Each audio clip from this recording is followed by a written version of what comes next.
just had a little wander around. And then on the way back, just exchanging tales. And he said, Joe, come up to my hotel room. I will Very romantic morning. I will blow your mind. So then that's what he said. So without thought, straight to the hotel room. Off I followed the big man up to his hotel room. And before I know it, I've got this VR headset on my head. And he thrust this shaft into my hand. And all of a sudden, I am transported. I think it's like something like TPC Deer Run or something like that.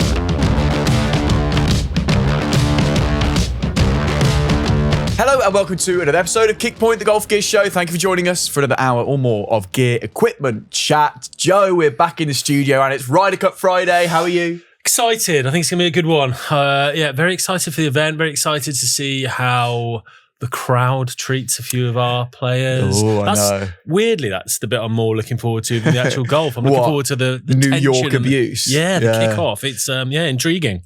Well, thank you for joining us on what is Ryder Cup Friday. Genuinely appreciate it because there's some good golf going on right now. So whether you listen to us on the Friday or afterward, hope you're enjoying or have enjoyed. You have the Ryder no idea Cup. Whether there's good golf going on. They could be duffing it around. I know, I doubt it highly, but it's a very exciting day, and we've got on the New York potential fan abuse. We've got something on that coming up. Coming up this week then, Joe's been trying some VR headsets. It's golf related, don't worry. Right, Joe? Some of it was, yeah. So we're chatting about that experience in the world of golf VR equipment. We've got an Astropod, and our Whitby this week is on Justin Rose, who is playing right now. Quietly a loon. We alluded to this a few weeks ago. Yeah, goes off his head. And apologies. Off his head. Apologies, but we did sort of semi-promise that we'd try really hard to get him in person at Wentworth. And we did try really hard to get him, but he is instead, Joe, on the Golf Monthly cover in a few months' time. So that's perfect. fun. Well, that entirely makes up for that, because I just didn't go to Wentworth in the end, so I had very little chance of getting him. So, yeah, there we are. Great. What have you been up to, Dan? Well, we're having a proper catch-up. As you know, we film these in bulk. And so for us, it's our catch-up episode. You obviously get one every week, you lucky devils. But we've not seen each other for ages. I've been to the US of A. A little tour, didn't you? Where'd you go? Come on. New York, Los Angeles, Yosemite National Park. My goodness, Joe. That was your highlight, wasn't it? That's a place. Death Valley National Park. And then Las Vegas, which was my low light, and we left. Yeah, you're not a Vegas guy. I don't like gambling. I'm not a gambler. And I was gambling and loud noises. Yeah, I was way too overstimulated. But what a country, what a place. I love America. And a very fun time. Here's one for you. I'll make it golf related, guys. Don't worry. Death Valley National Park, which has the lowest point in North America, about 250 feet below sea level. Mm-hmm. A very hot place. It also has the hottest recorded temperature in North America, I believe. What was it when you were there? 40 odd. Okay, yeah. It was like the sun was setting behind the valley and it was 105 degrees as the sun went down. It was crazy. Comparative to Phoenix when we were there, what was that like? Similar. Okay. There's a golf course down there, Joe, which, listen, I'm no Greta Thunberg, but I like the environment. I appreciate it. But you know, I do think the agronomy side of things in Death Valley, keeping a golf course in such an arid environment, is that on? I don't know. I'm just. You're questioning the amount of water required to keep it green. Is a what little you're saying? bit, Okay, yes, a little bit. But did you see it or yeah, not? saw it. It looked in mint condition, but I'm like, this is a desert. There's something about desert golf there. I mean, yeah, I agree. Maybe there are some questions to be asked environmentally, but it just looks amazing. It's pretty cool. The vibrant green just surrounded by that sandy, but it's something that looks really cool about But what I thought was, we were below sea level, right, when we were staying there. This golf course is below sea level. Lower than a snake's belly. Yeah, absolutely. Worm's eyes, something like that. Well, worm's eyes would be higher than a snake's belly. Correct, yeah. And you know when you play at altitude, the ball goes further. When the live guys go to Mexico, it goes miles. The long drive championship, our friend James Tate's in Colorado at the minute, that ball's going to go miles. They're so high up in the air. Chipping 500 yards, isn't he? When the air's thinner than a thin thing. Yeah. I wondered, I didn't get a chance to hit a golf ball. What's it like below sea level? Is the air so thick and dense that the ball just boom, stops in front of your face? Smacking driver away, just hits a wall and just falls out the air. That can't I don't be know. true. No, it's only 200 feet below sea level. But it was an interesting golf thing as part of my trip. The rest of it was not golf related. Sadly. Okay, well, it's nice to have you back. I missed you. You went up to Newcastle. Oh, sorry, I missed you too. You went up to Newcastle. We can't talk about what you went to see yet, but you did. I can't say what it was, can I? I can't tell you the individual bits involved. No. In it, can I? What did you go and do? I went to the Wilson product launch, Wilson Global product launch. So we're getting into silly season for equipment testers. whereby lots of new equipment and lines and everything are going to be coming out. So there's lots of launch trips to go to, new product to see. This was the first one for any of us, actually. Yeah, Wilson have gone first this year. Early doors, Wilson. But yeah, stayed at the hotel where the Newcastle players stay. I'm a Newcastle fan. Met a couple of the players. Johan Vista, we got a picture. We'll bring it up now. He looks thrilled to see you. Chuffed. Big fan of the podcast, clearly.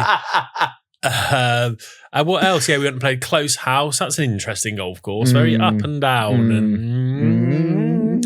Yeah. I'm not your favourite. Wasn't my fave, truth be told, but we had a lovely day, brilliantly organised. Some really interesting new product coming out. Not loads of it, little bits, but some really good stuff. And I've got a bit of a soft spot for Wilson. I think I was chatting to one of their sort of marketing guys, and it's just like, it must be frustrating. What do you have to do to kind of break the stranglehold of what we call like the big four, for example, what would be like Ping, Callaway, Titleist, TaylorMade? Because when I put this stuff on a launch monitor, when I test it, when I hit it, particularly some of the irons like Staff Model MBs and CBs, it's as good as any other product. But they must be banging their head against the wall because they know this as well, and they're like, "Why can't we quite break through?" But what is it? I don't know. I'd love to know. What I genuinely actually get down in the comments or DM us about your brand perception of Wilson, because and if you're someone that would steer towards like a TaylorMade, a Callaway, whatever, over someone like a Wilson. Why? Is it because you're not when the hearing numbers it? stack up? Yeah, is it because you're not, because you can save money? Is it because you're not hearing about it enough? Is it just pure dollars? Is it that the marketing budget is significantly smaller, which it is, so you're not hearing about it as much, you're not seeing it in Rory McIlroy's hands, etc. That's probably as simple as that, isn't it? I think so. Because it's really good. It is genuinely really good. Spent a bit of time on the tour van at Wilson. There's a guy, Phil, who is like an institution on the DP World Tour. He's been there for years, running the same Wilson Tour van, like knows everyone. Got him doing our re-grip challenge for Golf Monthly. Yes. That How was quick pretty you do a grip. That was pretty funny. There's a few good outtakes from that. Had a chat with him about, he loves talking about Harrington, because Harrington's obviously one of their main guys. He must have worked him for years now. We got onto the Gripmaster kangaroo leather grips. Harrington loves those and uses those. Phil was showing me how he swing weights a club with a cut off one of those and how Harrington likes them. The picture I showed you of me sort of mounting Phil from behind. I've seen that, yes. Yeah, where I'm getting B-roll over his eye view of the orientation of where Harrington likes those grips. So he has them set open. It's that massive rib down the back. His stitching on those kangaroo leather grips creates a really massive raised rib, and he likes it essentially weak so that the logo on the front is twisted about 10 to 15 degrees, I guess, to the left. So the rib goes to the right behind. And are they hard to put on? Did he comment on how hard they are to put on? Are they quite easy? He didn't mention it, but I've put a few on, and it's not a nightmare. They're a bit firmer than some of the other grips. You just need a little bit more lubricant, a little bit more force, Dan. Wonderful. Well, I'm glad your trip was good, Joe, and I'm keeping a straight face. Another thing we must say, congratulations to colleague, friend, co-host Sam Diath. Big Sam, Sam, the golfer that he is, won the Hampshire Foursomes, which is huge, right? Broadly, that's quite a big event to win. At county level here in England. Stuff like that. Yeah, it's quite a prestigious one. There's lots of prestigious events in and around that sort of Hampshire area. Some big names on the trophy Sam was talking about. 36 holes of foursomes, scratch golf. I think he shot 2 under. Which is a good effort around Foursomes Golf Club.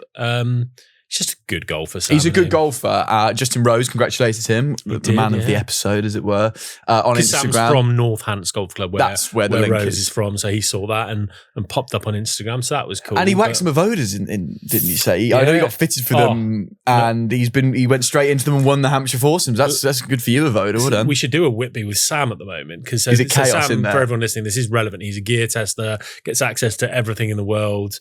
Like me, so you've got the pick of whatever you want, and is a baller. And is a proper striker. He is now rocking. He's got an Avoda combo length set. So 4 iron down to 8 iron is variable length, normal like we would have. He's one length. 8 iron to pitching wedge, gap wedge, he said, is now the same length. So his 8 iron's the same length as his gap. And also he's got these massive Jumbo Max grips on those irons and graphite shafts. Then he goes into a couple of, I think, TaylorMade wedges that are now back to standard with standard width grips on it. He's then got a 3-wood that he's operating as a 5-wood. So he's got the Apex Tie Fusion 15 degree, lofted up to 17 degrees, but with a 5-wood shaft in it. So it's some sort of mutanty 4.2 wood. 4.2. He's got a lot going on in his bag. Right, Sam? It's almost like Sam's so good at golf. Yeah. He's trying to challenge himself by having the wackiest set of mismatched bags. And he was playing with Mark Thistleton, who runs the TaylorMade Tour van. Yeah. So he was playing with him. So Mark Thistleton, who deals with getting the bags of the world's best players, incredibly precise and matched up for optimal tournament play, was looking in Sam's bag of spanners. 1 minute he's pulling out an 8-iron length gap wedge with a cricket bat grip. So it must have been and a very... got beat. And got beat, yeah. And Sam didn't. So that tells you what a baller Sam is. So there you go. Very good. So well done, Sam. Thought we'd shout out a fellow Kickpoint host on some success. Right, the Ryder Cup's happening right now, Joe. It's Friday. That's exciting. I'm looking forward to be watching it. You've been doing that. This is something for you guys who are listening and watching to look out for on the coverage. Sort of whip-bees of each team, specifically with the drivers and who's playing what, and a little trend you've spotted. Yeah, you're probably over-egging it a bit there. I was bored at the airport coming back from Newcastle, and I just thought, I should probably write an article or something here. And I started looking Good for into... you, man. Thanks, man. Yeah, above and beyond. Absolutely. And I was thinking, let's have a look, see if there's any trends going on in the Ryder Cup bags. That's going to be topical. So just started counting up the drivers and who's using what. And there's just a couple of, it's not crazy, but there's a couple of little interesting things I found. So if you just go through what everyone's playing first. Europe. So Rory, TaylorMade QI10 dot head. Tommy, QI35 dot. Ludwig, Titleist TSR2. Fitzy, TSI3 Titleist, obviously. Tyrrell Hatton's in the Ping G440 Max. Hovland in the Ping G425. Rasmus, Callaway AI Smoke Triple Diamond. Lowry is in the new ZXi LS Plus, which is a slightly different tour-only offering from Strixon. Is that like Strixon's dot head? Essentially, yeah. It's got a bit of a front weight, a little bit further forward than the stand. I don't know loads about it yet. I've seen a couple of pictures. Stracker in the Callaway AI Smoke Triple Diamond Max, Rahm Elite Triple Diamond, McIntyre Titleist TSR2, and Rose in the Callaway AI Smoke Triple Diamond Max, although that could change at any moment, bearing in mind between foursomes and four ball, quite frankly, couldn't it? 6 different drivers this year, so that could change at any point. So on the European side, we've got 4 Callaway, 3 Titleist, 2 TaylorMade, 2 Ping, and a Strixon. Right? Okay. US side. Scheffler, QI10 dot, Xander, Elite Triple Diamond, Callaway, Bryson, Crank, Formula Fire Pro, Harris English, G430 Ping, LST, Justin Thomas, GT2, Morikawa, QI35 LS from TaylorMade, Cantlay, Titleist GT2, Ben Griffin, Ping G430 Max 10K. Go on, Ben. Which I'm a big fan of, one of my favourite of all time, that. Sam Burns, the original Paradigm from Callaway, Triple Diamond. Spawn is in a GT3, Henley's in a GT3, and Cam Young is in a GT2. Quite Titleist heavy on the US side. Nice, so five Titleists in the US side, 8 overall. 2 TaylorMades US side, 2 Pings US side, 2 Callaways, and a Crank. So the overall spread is 8 Titleist drivers of the 24. I'd be happy with that, wouldn't I? 6 Callaway drivers, so in second place. Ping and TaylorMade, 4 each. And then we've got a Crank and we've got a Strixon. Okay. But what stood out to me is, we've kind of alluded to this before, the amount of old models in play here, right? Yeah. So quite a significant amount. Of the 24 drivers in play, only 13 of those are current inline products. There's 4 on the European team. So 8 of our team are using just old drivers, and there's 9 on the US side. So yeah, of the three players using a Titleist driver on the European team, for example, none are current inline models. We've got TSR2, we've got TSR2, we've got 2 TSR2s, Ludwig and McIntyre, and we've got Fitzy in the TSI3. So I just thought that was interesting. The US side kind of just all go into the GT range.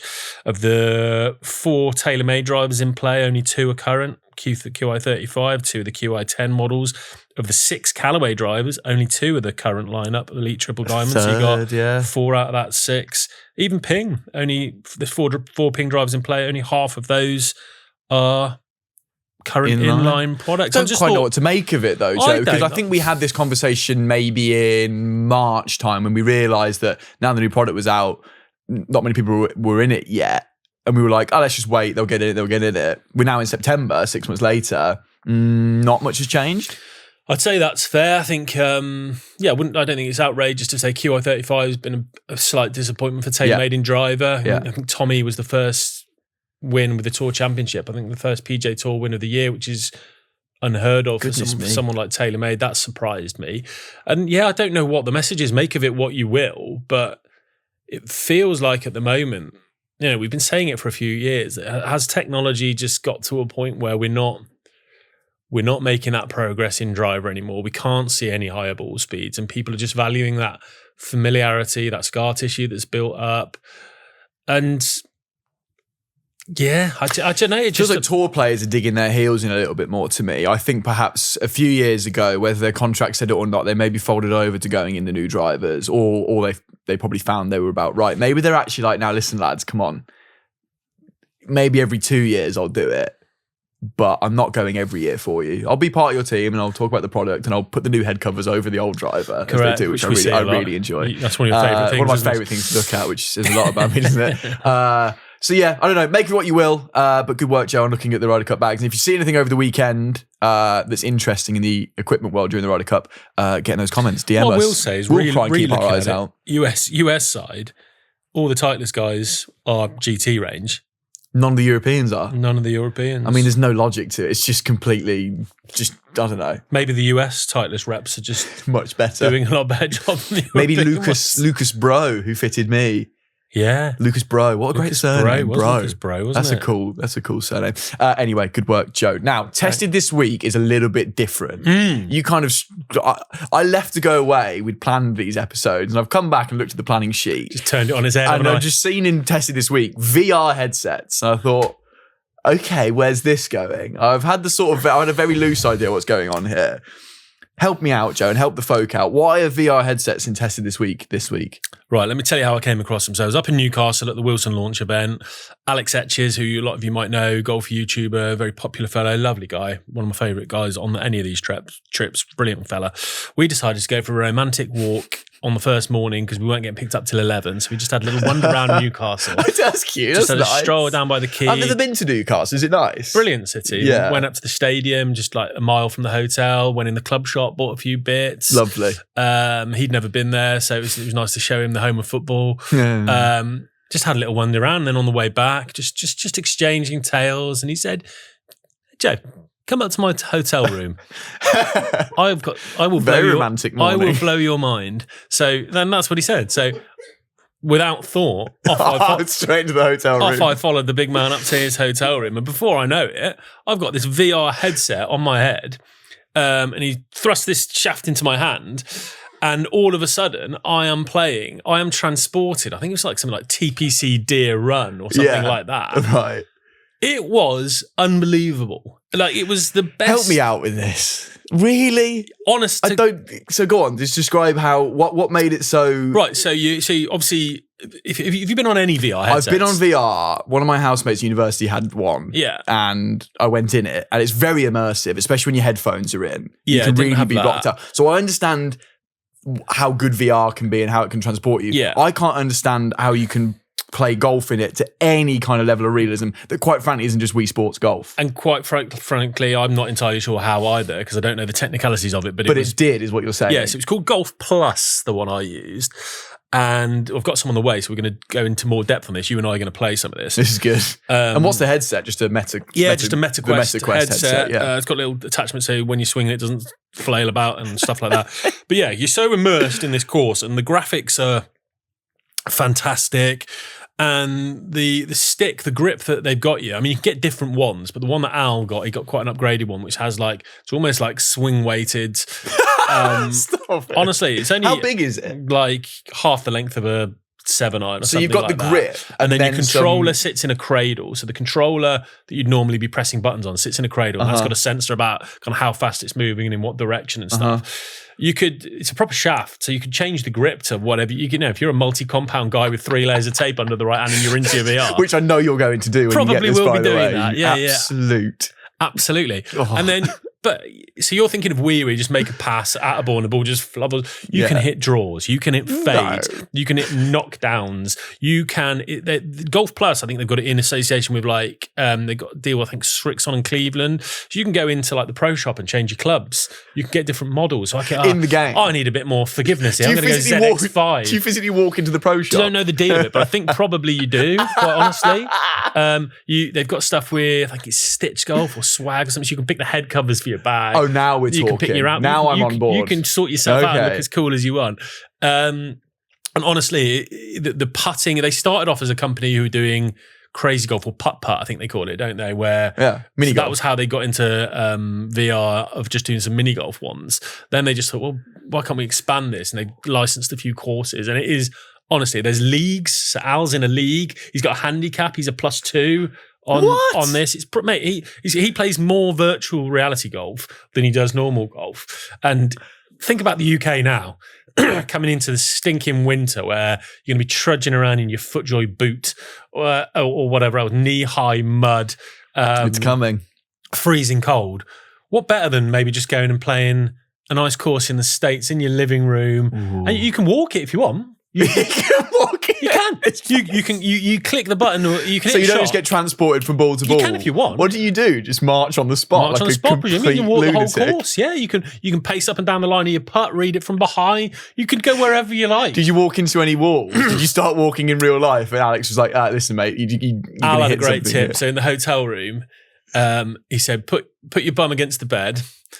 And he said, and leave it there because if as a point of reference, if your bum leaves that bed, you could be anywhere. You could smash in the TV. You're in the bathroom, hammer in the toilet. Honestly, it was so good. I was like, yeah, here we go. Let's go play. Exactly. I'd have been very flippant about the whole thing. I can't wait to get you on it because you will change your mind, and I'll end up. Actually, depends on whether the kids want to keep the headset. I was thinking I might donate you the headset. No, I don't need that. You'll lose me to VR. Then I don't need that in my life.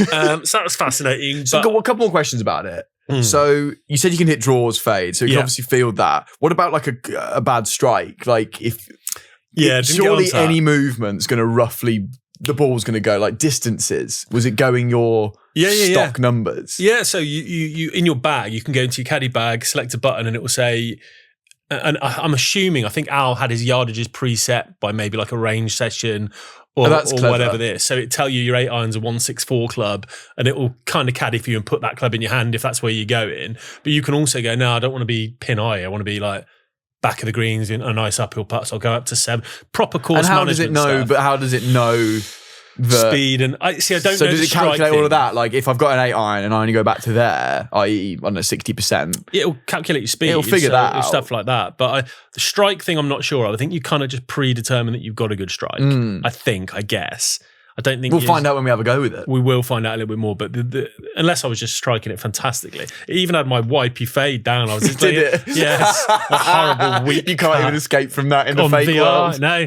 I can't even design a world where I hit powerful draws. So yeah, it was just really genuinely interesting. And yeah, a little peek into the future, perhaps. Yeah, quite honestly. I think that it probably is just the future. I wonder whether there's a point where the clubs get longer that you're swinging, but you have to do it in I don't know, I'm just spitballing here. But I just thought for someone in the winter who is fed up of trudging around in the UK and just wants that hit of golf and quite frankly, competitiveness. I didn't realise there were leagues of all this. How exciting is that? It's, honestly, it was a really interesting... I'm, as you know, I'm one of the most sceptical people on planet Earth. And that was really eye-opening. Because I can picture now you wandering up to his hotel room having been pitched this VR idea, unbuttoning my shirt. Yeah. Oh, right. I see. Oh, Alex. Oh, golf. Yeah, of course. Got the wrong message this morning. But going, this is going to be absolute. Like I said, in my head, it's Wii Sports, but you've got a VR headset on. But it sounds like it's leagues away from that. You're so wrong, yeah. And I see that as a great option for...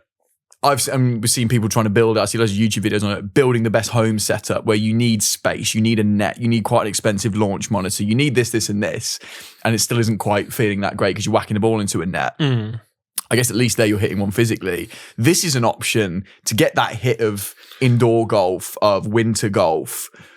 I don't know how much one of these headsets is. What, 500 quid? No, less. So they were there. So I think the super posh ones were kind of like about the 500 mark. The one that I think was 260, 270, something like so that. it would be cheaper when you get the game and the stick and whatever you got to pay to use the courses. Cheaper than a home sim setup, and you don't need the space. And you can walk if you like. You're obsessed with this. I can imagine you in your living room marching on the spot. Cool, we're uphill here, aren't we? I'm a bit tired. Your daughter's just looking at you going, what the heck's gone wrong with Dad? Yeah, exactly. He's not speaking to us. He's in his own little TPC Deer Run world. But also, I would say any simulator that I've been on ever, the putting's a bit questionable, isn't it? The putting on this is outrageous. Uphill, downhill, you've got the grids doing your reading for you, and the pay. You need a putter grip. You need a separate stick with the putter grip. That's a great point, actually. Meta, Quest, or whatever. No, that's get not. Two thumb on there.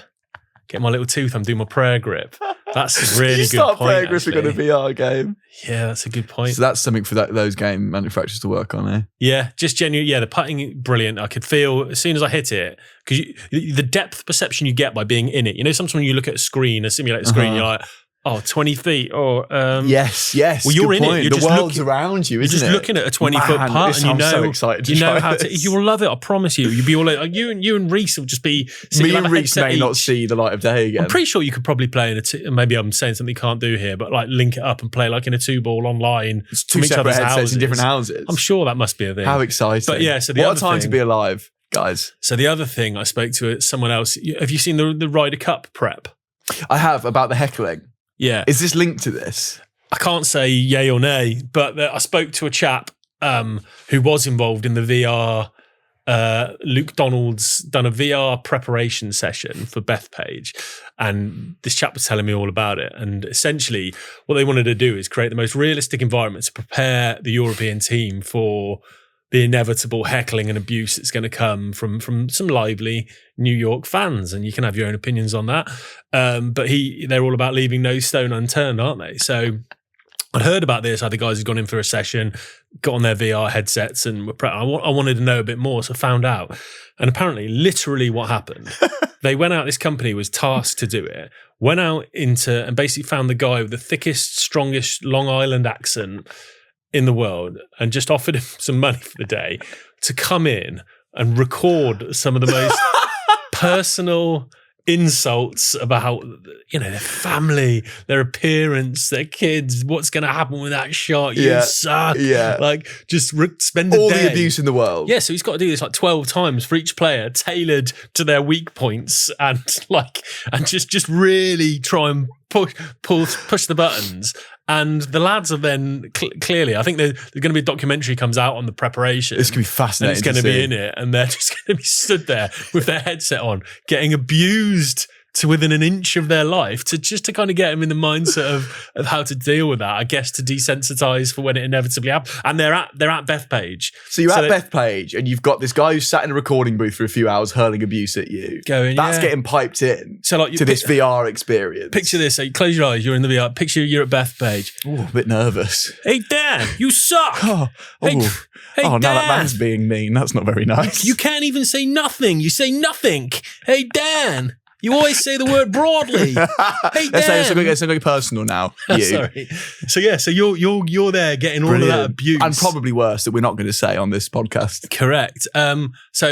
Fascinating that Luke Donald and the team go to that extent, and feels a bit much for me. But no, I disagree. I disagree completely. I think it's excellent preparation. Yeah, well, why not? Because you get yourself ready. And I do like the idea of Luke Donald or someone in the Ryder Cup team having to, ahead of this recording session for this man, who's come up with the insults? Exactly, because then you're going, well, player X hates this about him. So could you abuse him about whatever that is? Luke Donald's not got that, because Luke Donald's lovely, isn't he? He's one of the nicest men in the world. He couldn't have done it. No, I feel like Bjorn could pull it off. I might have got Thomas Bjorn in for that. He feels like he'd have a He had a couple of beers and just started basically abusing all of the players, writing it down, and gave it to this Long Island man. Yeah, I thought, fascinating that it's done. Fascinating. What a day that guy's had. Go home to the missus. What did you do today? I just held abuse at 12 European Ryder Cup players. Some of the worst things you've ever paid. Heard.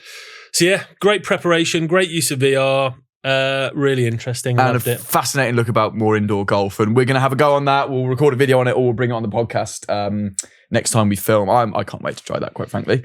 Right then, Joe. Oh, it's our favourite time of the show. It's mine. It's hopefully yours. Johnny's ready. We're ready. It's Ask the Pod. Or is it? It is. I just don't think we can hear it. No, we couldn't. It's good. We got it in time. I'm dancing nowadays, I'm dancing now. Do you remember the words? Ask the pod. Ask the pod. Ask the pod. What?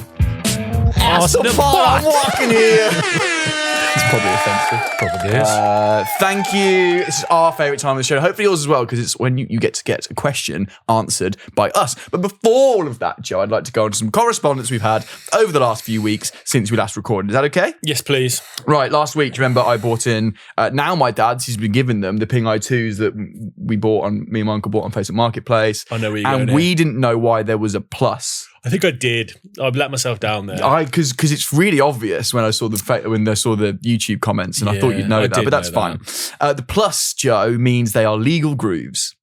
So that's the reason there were pluses on all the irons. So for those who what was that all about? Yeah, so there was a period of time where Ping were making what they call box grooves and U grooves, and they were essentially non-conforming. Well, most people were doing it, but the groove rule changed when people decided you were just like 10 foot of backspin out of waist high rough was probably a little bit excessive. Yeah, not keen. So groove rules changed, which caused a lot of problems for manufacturers. There's a lot of lawsuits flying about, and people having to change and not necessarily withdraw models, but certainly having to change their manufacturing processes. And that was clearly Ping's way of maintaining the i2 and labelling it as legal for tournament play. 2 comments that came in on this. First one, literally a few minutes ago, from Paul Kelly on YouTube. The plus models were i2 product with conforming grooves. Back in the day, you could send your irons back to Ping and they would recut the grooves and return the clubs with a credit card sized laminated card to say that it had been recut to conform. Which is so Ping, by the way, and lovely. And isn't that interesting? It is interesting, but who's pulling you up on that in the medal? Like you hitting an 8-iron in, it's checked up. Like, wow. So I was going, there's no plus on there. Can I see your card? And you got to have your card. And you're like when you get pulled over by the police and they demand your papers. You have to carry your Ping. The club secretary. Ping. Yeah, the secretary comes out. So I'm going to need to see. We're going to be getting this, by the way, when the ball rollback happens. Aren't we? This is coming, ladies and gentlemen. Where when did it happen to us? 2030. Yeah. Where no one's going to know what ball's which. And if you're the person that pulls, sorry, I'm boring you. It's been a long week. Joe just yawned. The ball's going to be different. Who's going to be the rude word that pulls you up on it? Fascinating stuff. Matthew O'Brien, the plus means they're legal grooves. Mark Calcavecchi used them to win the Open in 1989. I have a set of the Beryllium copper irons in green dot Project X 7.2 shafts, 1.25 inches longer, 4-9. Lambkin crossline full cord, 6 layers of tape right hand, 3 layers top hand, bent 2 degrees strong, heavy and stout. They hit them low. I hit them low and fizzy great irons. That's such a superb comment. Low and fizzy. I enjoyed reading that. Yeah. Great setup there. And my dad's not taking the clubs out yet. We had a little whack with the 1 iron, he said, and him and his mates got their 1 irons out. The 1 iron out. Whack. For sure. Tech Club 8528 on YouTube. Cliff Richard owns his own vineyard in Portugal. I remember passing it once. Thank you. Excellent. Yeah, that's good. Just some context there. I was comparing having a blind test of, what was it, forged versus cast clubs to a blind wine tasting that I saw once on Gordon Ramsay's F Word. And we were questioning why Cliff Richard was involved in the wine tasting. He's clearly a big wine guy. And he's got a vineyard in Portugal. Thank you. Mystery solved.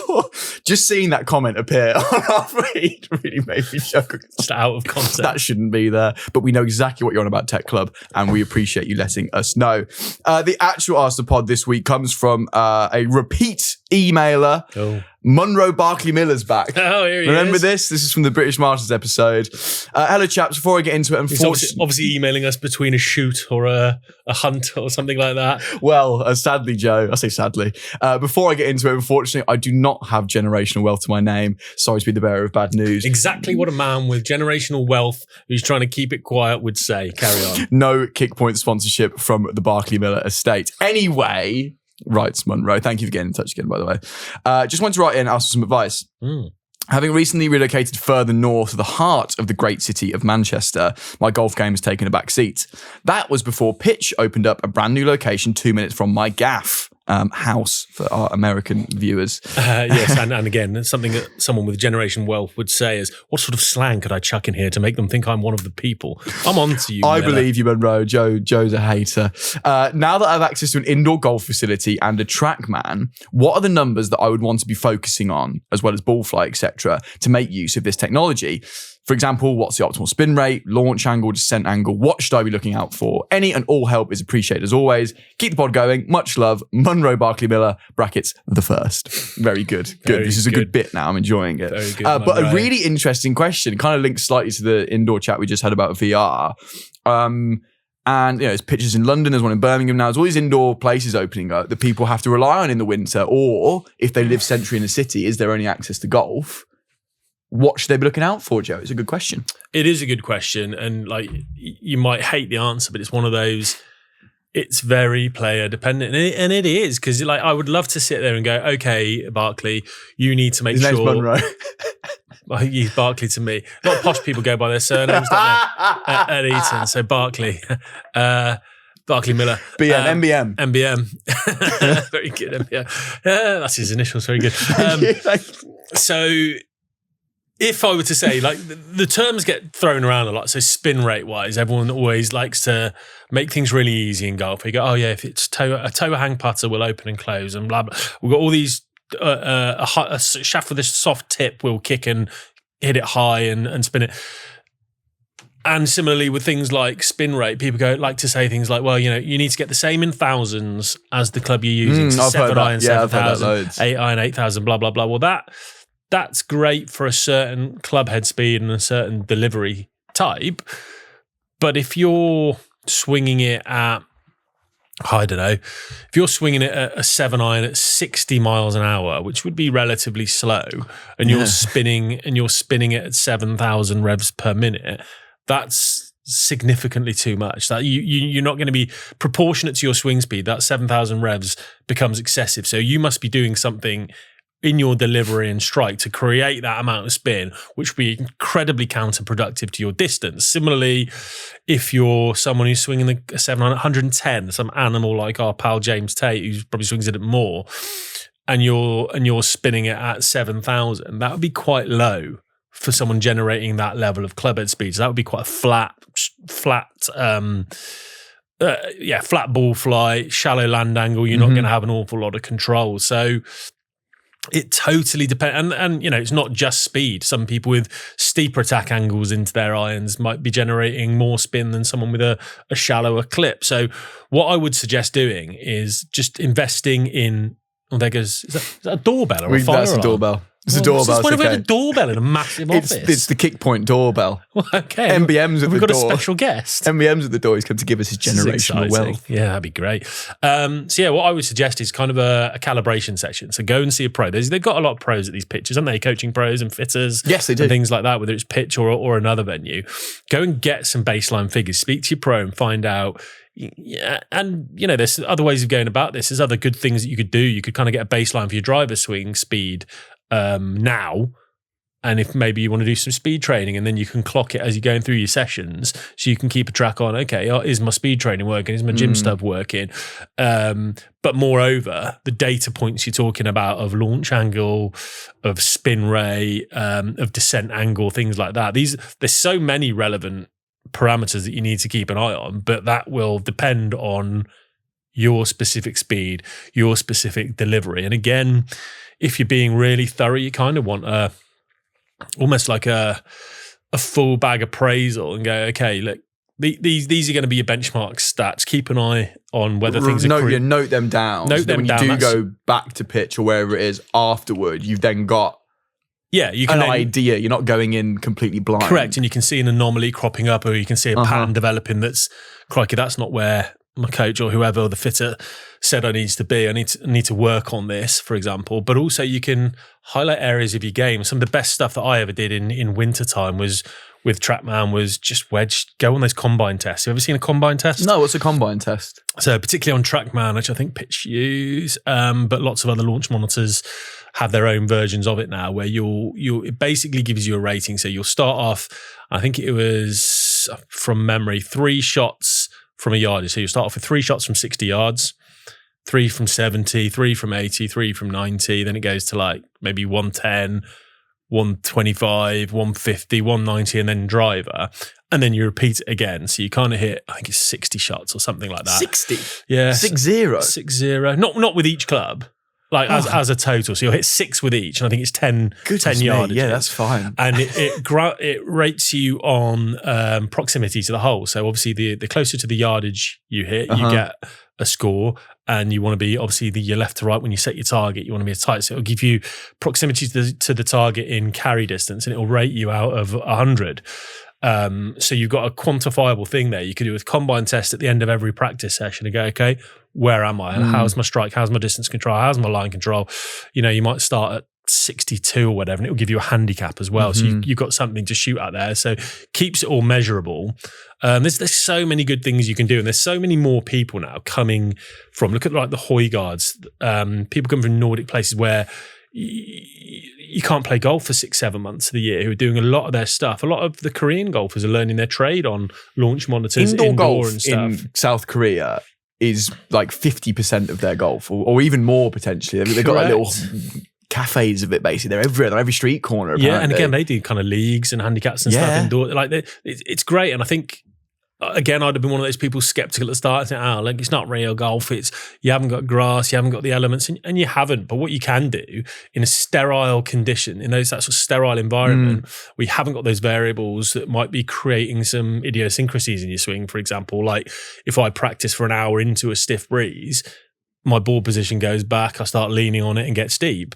If your baseline practice is indoors on flat lies with no wind, your sort of baseline technique should be getting really, really dialed in. And then so long as you're mixing a little bit up in your practice and you're going, okay, I'm going to hit 3 knockdowns, I'm going to turn one over, I'm going to fade it. It's such an effective way of practicing, because not only is it warmer and it's easier to do and you don't have to go and pick the balls up and things like that. You get searching for a plugged ball in the middle of the fairway. That's depressing. You've got instant feedback all the time from those. You're seeing the shot patterns, you're seeing all your data over and over again. You can use Pro V1s or whatever golf ball you use to get your exact spin rate right, which not everyone can afford as practice balls or have that option. It's such an efficient way of practicing. So yeah, my advice to MBM would be go and get a baseline session with a coach, with a fitter, whoever it might be, and just say, look, with my individual technique, with my delivery, with my speeds, what do I need to keep an eye on here, and just give me that kind of... And then maybe ask for something to work on as well. It's like, here's your baseline, here's what we want to see you at, but maybe this could be better. So if you can go and get that number in this direction for me, that's something to work on. Correct. So then you've got focus. You're using the technology at these places to your advantage and getting your money's worth from your session there, quite frankly. And as even, well. okay, back to that TrackMan Combine report, which I think is brilliant, and that's changed now. When I used to do it, you could just have to set it up on a range and try and hit a line. You can actually set it up to different greens now, so you can see your proximity. Like, you can put the flag on a certain part of the green if you struggle with left pins. I think there's all sorts of things you can do now that are really good. And you get these TrackMan reports afterwards that will highlight you suck from 70 yards. You sounds like the VR. Sounds like the VR guy. Hey Joe, you suck from 70. Cousin Nicky, I'm walking here. Yeah.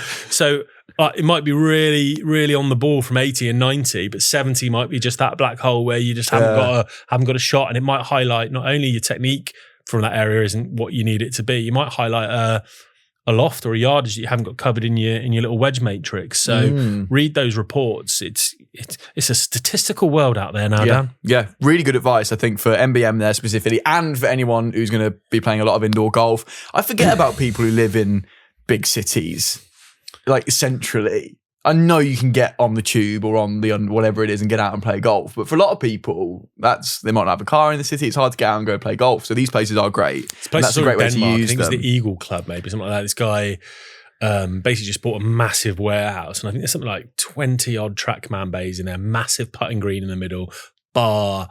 And he just got fed up of not being able to play for 7 months of the year, so just started his own golf club. And it's just like a full golf club in a warehouse. They go and have a chat in the bar afterwards. Yeah. They'd have the medal. They'd have the staple food. You'd all be playing on the same course. We need have a club more of that here, because I can't describe the feeling. Same with cricket for me, that when the leaves start to fall and the summer wanes, that period we're in now, and the things I love And I know you can play golf in the autumn and the winter, but it's just not as good as it, let's be honest with ourselves. Autumn, I'll have an argument about. But anyway, when that wanes, why don't we as a society in these countries that get crap weather in the winter come together, guys, and let's get these facilities together so we can go and do all the things we love to do in the summer in a slightly different environment, and we don't all go mental in the dark winter months staring at a wall. We've not invented something here. There are these things. No, but I'm saying I'm not saying that. I'm saying we need more of it. I want everywhere to have one.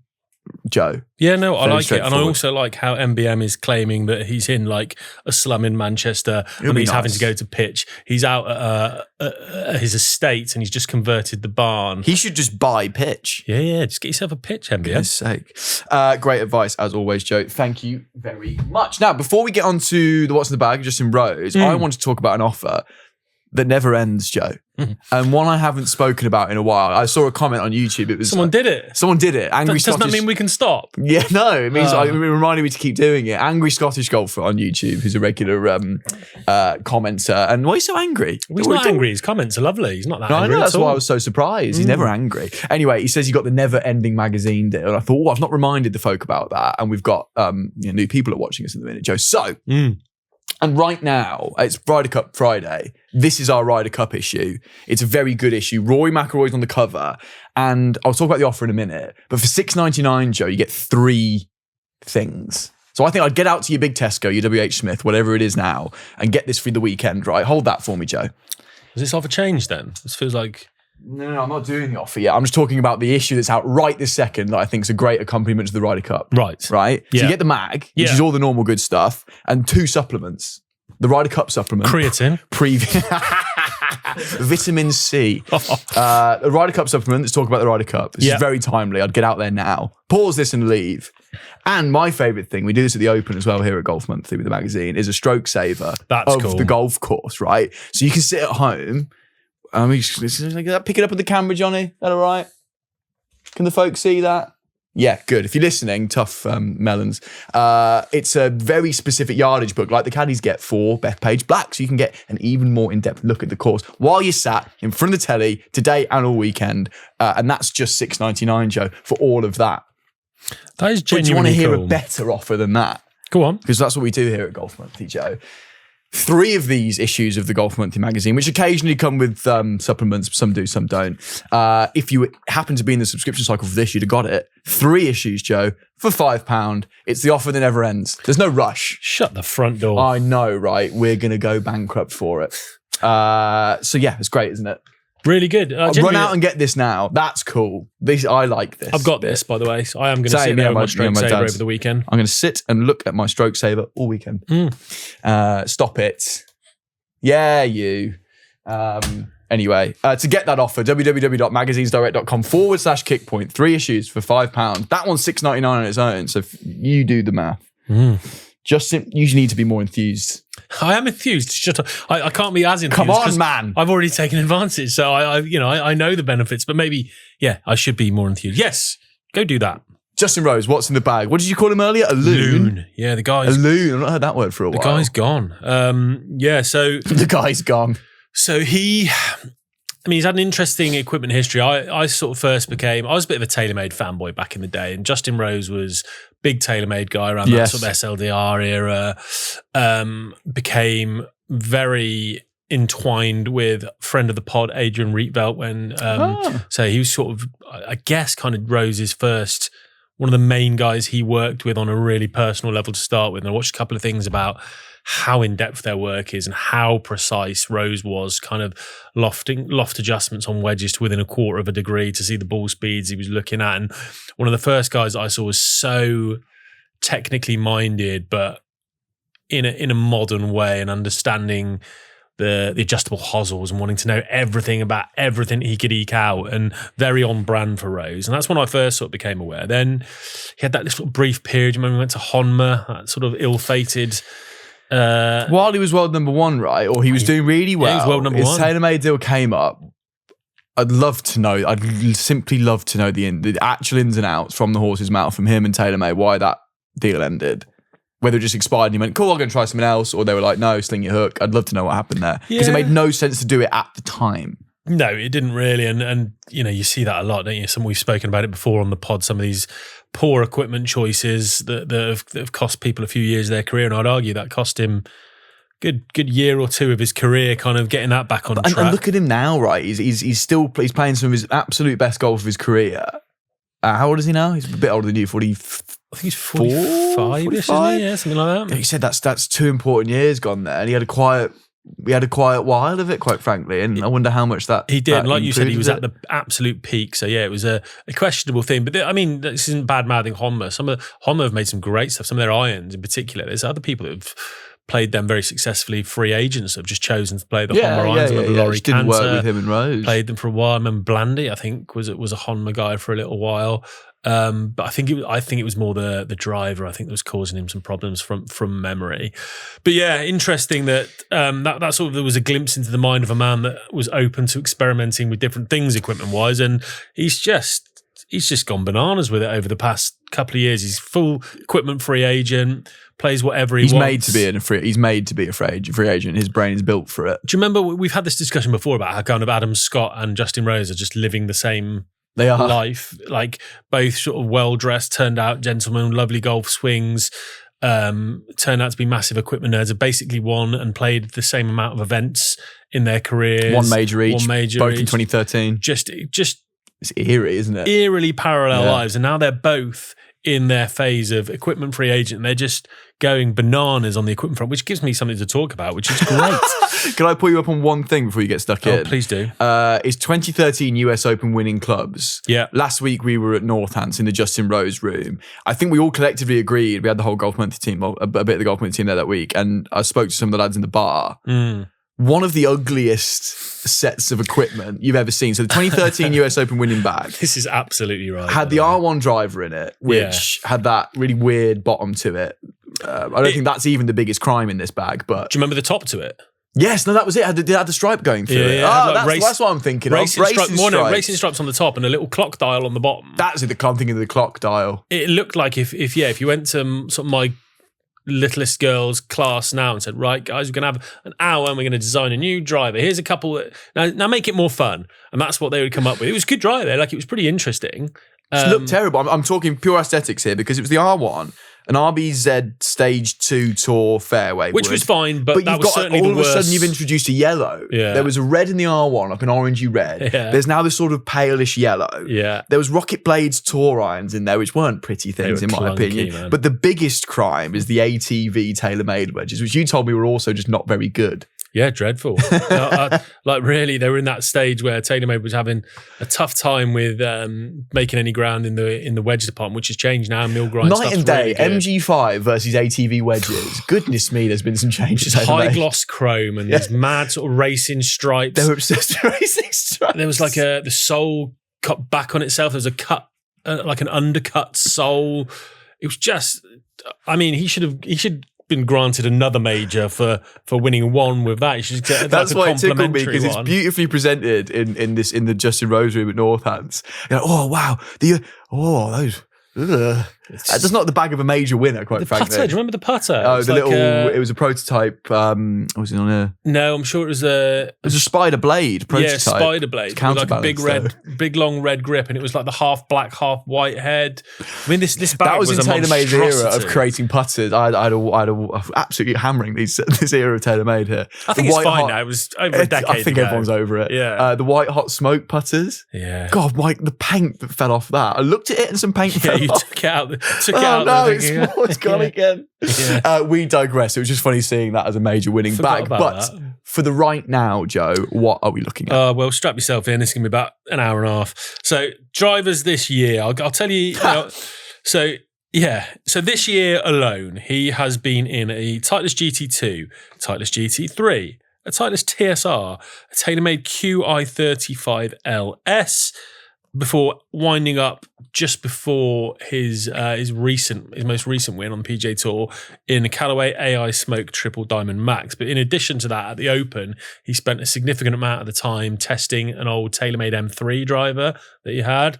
and an old TaylorMade M5 driver. So if you're counting what he's used that we know in practice, which I'm sure he's used more, that's 7 alone before you get to what he's settled on in a calendar year here, and we're only in September. I think he's after your job. He's testing all the drivers. I think he's after not a gig. writing reviews. He's after a gig in the golf equipment reviewing industry. I feel like he'll have more credibility than me, and I feel that could. I hope he hey, stick in your lane, Justin. You're still very good at golf. Yeah. So. But yeah, the AI Smoke Triple Diamond Max. So that was, we've spoken about that head a little bit before. I know names wise, I can see you shaking your head already.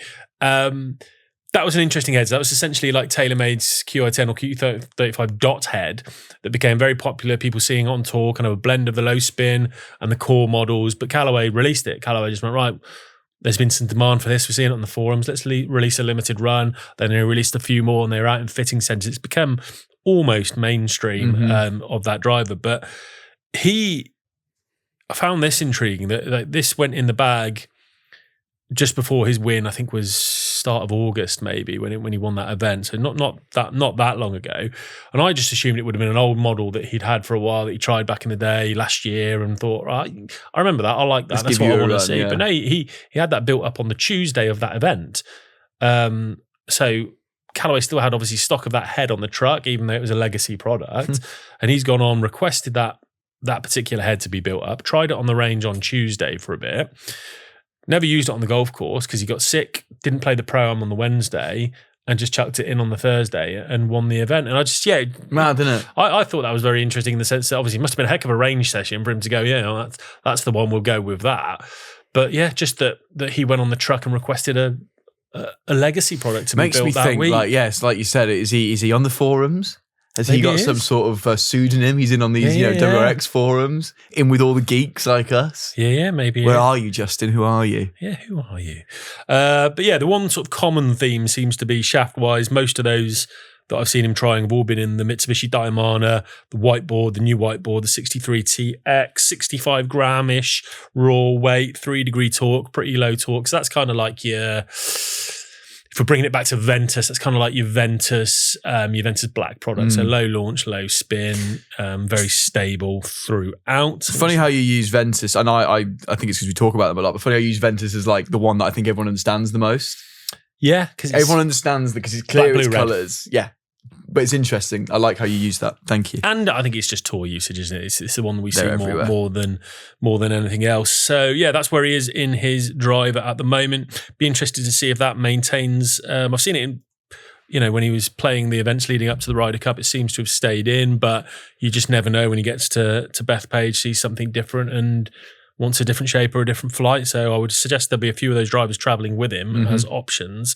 Must have a heck of a excess baggage sort of charges. I reckon his BA points are through the roof. You get extra Avios if you put a bag on. He'll have big Avios. I got let off 8 grams at the Wilson event. Oh, what, you were 8 grams kilograms, over? sorry. I say 8 grams over. That feels a bit harsh. 8 kilograms, yeah. 8 kg, and they flew. So I was about a kilogram over on the way out. And don't worry about it. Maybe you had 7 kilos. Just Wilson just gives you so many goodies stash coming Newcastle back. store. But they let me off. Did you nick Al's VR headset or something? I did not. No, you wouldn't let me have that. They let you off. Goodness me. Mini driver. Not necessarily a mainstay, and I know you're thinking of the actress there. Someone commented. It was like, you should stop talking about mini driver. She wants to be in all these bags. Leave her to it. That's your business. And then someone didn't get it. Someone didn't get it. That was funny. Mini driver's an actor. I was going to get a picture of her and frame it and put it on the set. That's one for a few months' time, Stick folks. Stick a pin in that. Stick around. So yeah, the fairway wood department, again, a revolving door. Not sure what he's going to end up. Very much a man who changes his bag up for conditions, for courses. So it can be any combination of the R7 Quad Mini, so the TaylorMade, which has the same shaft as his driver. Interestingly, he does that like Tommy does. He doesn't. A lot of the mini driver people tend to go down and use it as a 3-wood replacement. Would go if they're in the whiteboard 63, for example. They would go 73 in the mini driver. As you would as a fairway, a 3-wood. Whereas Fleetwood and Rose have the same shaft as in their driver. So I don't know whether length change or not. Yeah, certainly a length change. But it's just interesting they haven't changed the weight, descending that down, and they kind of don't know why. But I've always gone the other way. I've always treated it as a 3-wood, gone up in my shaft weight and that descending stuff. Then in 3, 5, and 7 wood. So he has various combinations. This isn't him carrying all these at once. Yeah, correct. He's got old TaylorMade M6. So Project X, Hazardous Smoke, Black, RDX, 80TX in all of them. Again, so the shaft weight things. What, 3, 5 and 7? 3, 5 and 7. So ordinarily you might go very much 70, grain, 80, 90, for example, or 80TX in all of those, which is quite interesting. So uses a combination thereof. I think one of the events I saw him with the driver, mini and 5 wood. Some events he goes driver, gets rid of the mini altogether, goes 3 wood and 7 wood. And then at the US Open, I saw him with a Cobra F8 plus 5 wood. F8? F off. So this came from actually Tej, the equipment junkie I saw on Instagram, was mentioning that I'd seen it at the time, but it reminded me the rails on the bottom. So what I would Bring think back he did, the rails. yeah, actually. well they are. Just tested the bafflers, the baffler irons, and things like that. Yeah, good.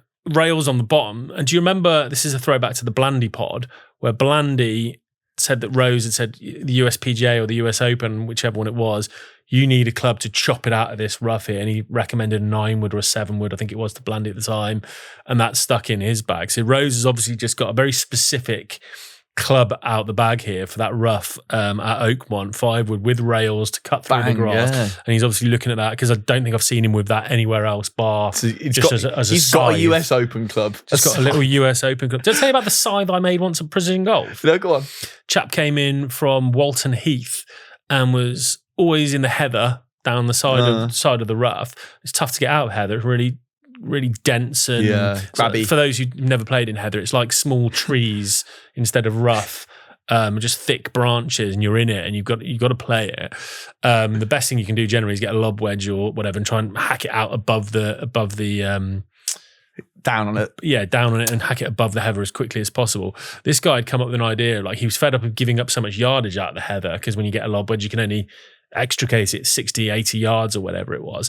And he brought in an old 7 or an 8 iron and asked for me to grind it. Was it me or James? I can't remember. Someone ground it into like a point, like a machete. It was the sharpest leading edge you've ever seen. It was a weapon. And it had about 10 degrees negative bounce. So he shaved the back off. So he took all the bounce off. So the back had gone. It was down into a massive point, but it only had whatever 30 odd degrees of loft rather than 60 degrees. So he could get this into the header. He'd scythe out these massive bushes and the ball he could get 150 yards out of it Love a Frankenstein club that fulfills a job. I've got no problem with that. I often feel whenever I get into heather on the golf course, I feel bad for the heather. It's so beautiful, especially when it's in bloom. I got to hit my ball out of it. I'm whacking away. I'm like, this is a beautiful, it's a beautiful bush. Yeah. And that's it. And I guess from a greenkeeper's point of view, is what it is. Sorry, legal scythes now. Deal with it. He's got his scythe. Into the irons. So again, as an equipment free agent, big power move here. Miura man, huge. Miura freak. Man. You're a freak. Started the year 4 to 6 iron, 4 to pitching wedge in the Miura MC 502s, and then halfway through the year, just decided, let's mix it up a bit. Let's go Titleist 620 CBs in the 4, 5, and 6. Created his just own multi-brand combo sets, which I really, really like. Obviously, just felt a little bit more forgiveness, potentially a little bit more launch out of those 620 CBs. KBS C-Taper 125 S Plus shafts, which he's been in a while. S Plus. Tell me what you think S Plus is. A bit stiffer. You got it. So they're just not conforming. They're not just into not conforming shafts. They're not into just reg stiff KBS here, reg stiff, extra stiff. You've got your S pluses, reg pluses, good. And stuff like that. I like that. So instead of having to hard step and soft step to get those kind of in between flexes, which a lot of fitters do, they've got those options, which not a lot of people know that.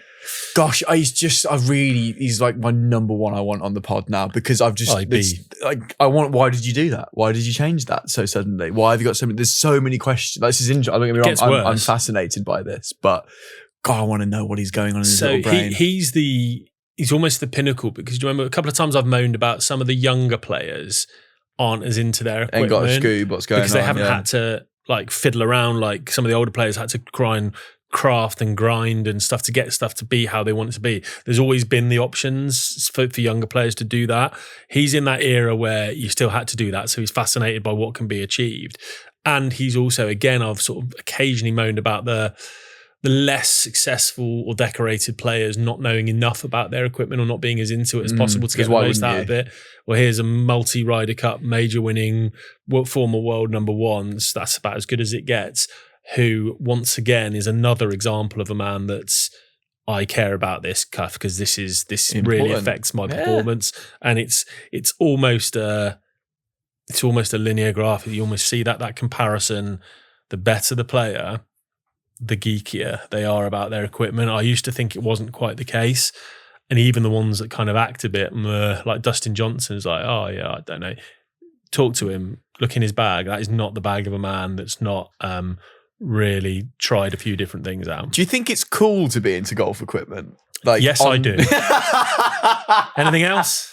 No, I mean on tour. Ridiculous question. Why are these players so blasé? They should really all care as much as we do. Why don't they? I don't know. There could be that stigma, the geeky guy who likes his swing weights and all. You need tape under your grip, have you? Like, I don't know. I'm going to go and whack it really hard. Maybe there's bullying. Regardless, maybe there's bullying on tour. Is there bullying on tour? These are the questions. Who knows? That's just a terrible question to ask on a golf equipment podcast. It is golf equipment. It's unbelievably cool. Obviously it is. Right, wedges. So in his sort of gap wedge and sand wedge, he's SM10 Vokeys Raw 5208F, so just the full sole, pretty basic gap wedge. 5608 M grind, so slightly less bounce, a bit more heel and toe relief. It's quite a versatile wedge that, but the lob wedge has been a busy little scenario for him this year. So he started the year with the L grind from Vokey, so super low bounce, kind of 4 degrees bounce.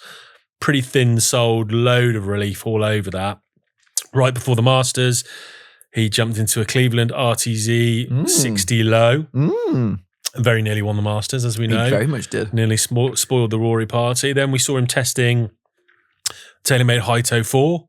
Shortly after that, a couple of events, he used the TaylorMade MG Proto before that turned into the MG5. And finally, he's landed on the Vokey Low Bounce K, which he won. He won his event with there. So again, really straight. And a lot of those soles and bounces, like for example, he started the year with arguably the thinnest sole, lowest bounce wedge you could get from Titleist, and has ended up the year in the thickest. And I want to know why that journey happened. The widest sole. How's where that have you journey been? occurred? Well, you can see how the journey's occurred, but 4 other wedges. So he's obviously searching for something. And again, is he traveling with a bunch of these for when he turns up at Bethpage and the ground slightly different, or is he messing around with technique and he feels he needs to match up the sole to his technique? These are the questions I'd love to know the answer for, because to go through kind of 7 drivers and 6 different configurations of lob wedge in a calendar year. Busy. He's busy. He's very busy. He's got 3 freshies in, or at least they've freshened up the back with all his stars for Europe. I think do a lot of that come Ryder Cup, don't they? Ryder Cup appearance, and just Justin on the back, I believe I saw on his Instagram. I can't remember now. I'll bring the image up. Nice. Didn't see that. Putter wise, he's actually been relatively loyal. So for ages, do you remember the Axis 1, the Rose? What was that all about? So kind of a zero tour. Do you know what? I haven't actually used them other than rolling a couple of putts once in an American Golf on the little putting mat, and felt very stable. It's kind of like it's almost like a blend of like an Odyssey Fangs. It's got the wings blended with my toe up, because it's got a strange hosel where it enters, and it's very either zero torque or very, very low torque. And I've seen him messing around with a couple of other prototypes, and obviously it's had his name to it. That's what I was saying. It had his name to it. Had it in for a decent while. When did it first come out? Well, he used that when he in that Honma period when he was getting to world number 1. I think he was still in that then. So yeah, I don't know. Couldn't tell you quite when it came out, but he's kept a bit of there's a specific alignment aid he's got on the top of this Scotty Cameron, like a double lined half moon with another dot. It's quite busy and quite messy, but it's obviously something that really suits his eye. Superstroke Zenergy Claw 1.0 grip, and it'll be really good to see him rolling some putts in with that, won't it? In Bethpage. You love that celebration. Again, thanks to the equipment junkie who's been keeping an eye on a lot of this stuff from Justin Rose. Ball's been an interesting journey over the past, say, 18 months. So January 2024, he was with the Left Dot Pro V1. February 24, he moved into the 2023 Pro V1. March 24, had enough of that. Went to the 2023 Pro V1 X. So he's just gone straight from Pro V1 to Pro V1 X. April 2024. Had enough of that. So another month of that. Ball a month. Pro V1X Plus. So one of the custom sort of aftermarket offerings from Titleist. That was at the Open. He took that through at least to the Open, I think, did he? April 24. So yeah, would have been shortly before that. And then looked like he carried on that for the best part of 12 months. And then March this year went into the 2025 Pro V1X and has stopped. So we're talking 5 balls, 7 drivers, 5 lob wedges in little over a year. And I've seen there's a few other bits and bobs going on with irons that I've seen in and out here and there as well. So it's been a fascinating little journey. Where will it end? Will he keep tinkering? I don't know. I think as long as he's playing golf, Joe, by all accounts, he will be tinkering. Grips wise, Lamkin, he's got his special JR, embossed JR. I think it's called the Rel Ace grips. They're basically like a Golf Pride Tour Velvet, but a bit smoother. I mean, I don't know if we can I say I hate these grips. That's fine. That you're allowed to have an opinion. Yeah, they don't suit me at all. Every time I put my hands on them, I find them. I like the texture of a Tour Velvet, the little ridges in, and it gives me some good traction. I feel I can hold it. The second I get any sort of moisture on my hands, or I use them for longer than a week, those grips, they just go really smooth, and I feel like my grip tension goes up. But he's been in them for forever. You'll see them pretty familiar when he's on his follow through. Got a very distinctive red butt cap, and that's got his little JR logo in. I think the only other person I can think of that does have his own sort of personalised grip, Sergio does. Sergio has some super strokes. Yeah, with his didn't little Tommy logo have some in. for a while? He had some blue Everton ones. Maybe they Don't haven't know had if any they're kind of logo. No, he has the Ionic sticky grips on his irons, and he has them in blue for Everton, but they're That's just all the it stock, is. It's just stock blue for Ionics Everton. as far as There I you know. go. Painter shoe. Do you know much about these? I do know much Go about on. these. Do you know the exact ones he's got on at the minute? Because I can't remember. I think it's the Yeah, it says here. X004. Go on. X004 RS? I'm going to fact check that. Something like that. Anyway, he's had a weird shoe journey because when he was with TaylorMade, they were still part of Adidas at the time, so he was always in Adidas shoes. And then when those companies broke apart, am I right? The Masters, he was using the Painter Golf X002 LE. Oh. But I don't know, he might be in... What did you think it was? X004 RS? Anyway, Painter have got an unfortunate naming system that confuses me. Give them names like Alan and Bob, and we can all understand these things better. He was then in ages, and I don't think this suited him from a purely aesthetic point of view.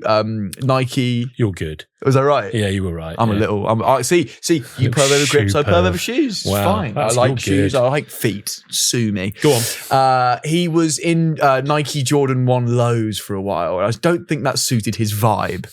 I would concur, yes. Also, one of the least stable, whenever I see any Tour Pro, not in A, a spike shoe, quite frankly, and B, any kind of, Stan Smith or all these sort of trainery shoes, Roches which are or great whatever. for you and me, because I'm Yeah. swinging it at 2 miles an hour, it doesn't matter, right? For these guys who want to play the best they can, not being in these sort of techie shoes, blew my mind. So And for someone like Rose, exactly, actually, it yeah. always blew my mind.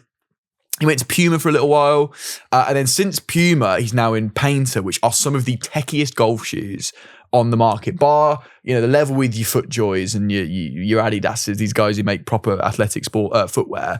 Carbon plate through the bottom to help with ground reaction forces. They're super, super soft. They're lovely. very It makes familiar. way more sense for him to be in a Painter shoe. Not sure how the relationship is, because I never get a press release from Painter saying, "Oh my God, Justin Rose won in our shoe."